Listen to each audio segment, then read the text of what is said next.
Flash Adventure 3. Bunun sensorda басқару интерфейсі бар. Бұл Wi-Fi немесе USB флешкасы арқылы жалғанады. Бұның артындағы ман фото арқылы қосылады. Ал бұл жердегі экструдер X-set арқылы іске қосылады. Ал бұның көлемі 15-15 см. Бұның ішінде камера бар. Біз камераны компьютермен бақылау арқылы көре аламыз. Ал бұл жердегі платформаның бір артықшылығы майысып қозғала алады. Бұл Y арқылы қосылады. Платформаға шашуға арналған. Бұл филаменттің түрлері әртүрлі болады. Ол және де екі түрге бөлінеді. Мынау ABS, бұл 220-250 Цельсий градуста балқиды. Ал мынау бізде пла. Бұл 190-220 градуста балқиды. Бұлардың түрлері әртүрлі болады. Түрді принтердің өзінің кішкентай филаменті болады. Мынау бізде түрді принтердің кішкентай филаменті. Бұны мына жаққа саламыз. Ал егер де оның филаменті үлкен болған жағдайда, онда бұлай ілуге болады. Бастырған жағдайда, оны филаментке кіреміз, және де G деген ортасындағы басамыз. Түрді принтер қызғаншы.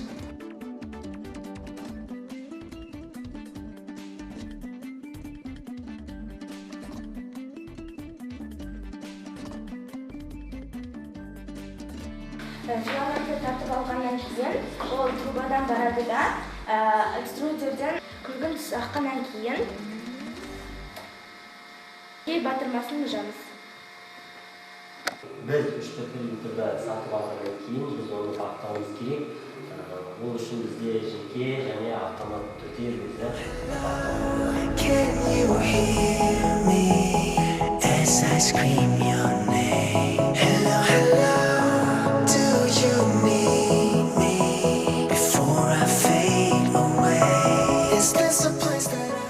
Біз 3-ті принтермен басып шығаруымыз үшін Flash Print бағдарламасы керек.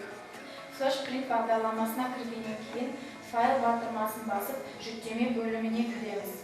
Өзімізге керек пішінді таңдап аламыз. Содан кейін пішінді таңдаймыз.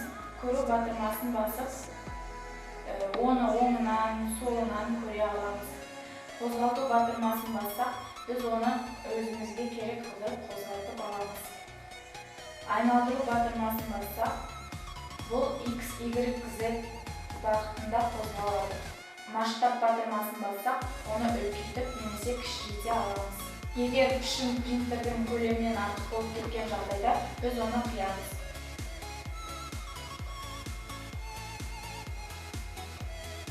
Содан кейін принт батырмасын басамыз. Егер біз басып шығару барысында бізде көптеген форматтар болады. STL, OG, немесе GX, G-код деген сияқты. Бұнда әртүрлі принтер әрқалай форматтар болады. Яғни біздегі принтер тек қана STL, OG, G, GX, UX сияқты файлдарды қабылдайды. Егер де біздің принтеріміз кейбір форматтар дұрыс болмаса, интернет табылмас. Біз оны конвертер арқылы ауыстыруға болады. Бізде қазірше пайдаланып отырғанымыз Qura деген программа және Spine 3-ті Mesh конвертер деген жүктеп және өзіміздің қажетіміздегі сай форматтарды алуға болады.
батырмаларды біз қолдан жасайтынбыз. Қазір осы тура осы жерде біз Easy Bot ARM MK2 роботын 3D принтер арқылы үлгіде жасаймыз.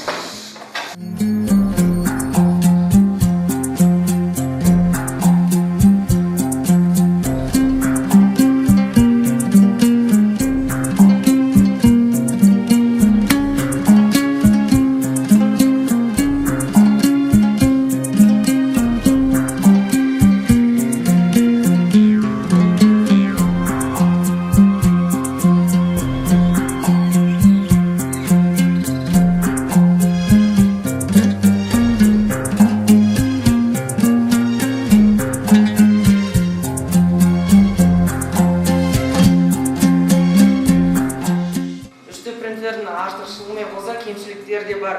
Және бірінші кемшілігі ол өте көп жұмсалатын уақыт.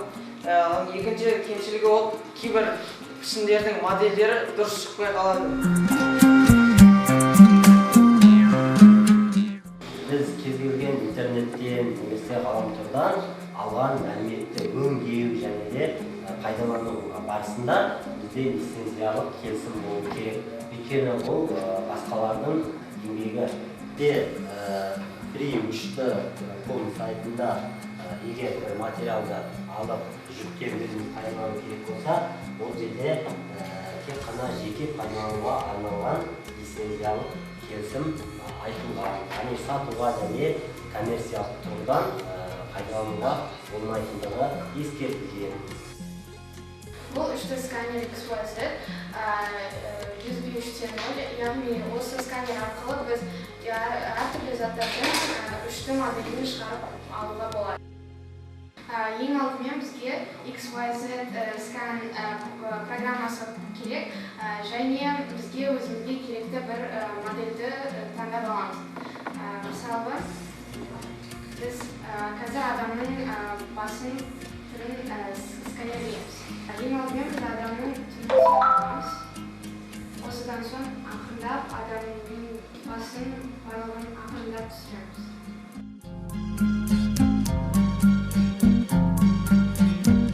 Қазір модельді шығарып жатыр. Адамның 3D модельді шығарып алды.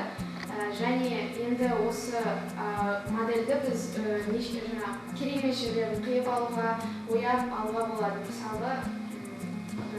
Мысалы қисап. Ал егер қателессеңіз, мына жерде стрелка бар, соны бассаңыз, оны қайтарып алуға болады. Және мысалға біз бояй аламыз, шетіндегі тұрған бассақ, адамды бояп шығарамыз. Және сол модельдің жан-жағына қарауға болады, оң жағынан, астынан, сол жағынан, артынан, төбесінен қарауға болады.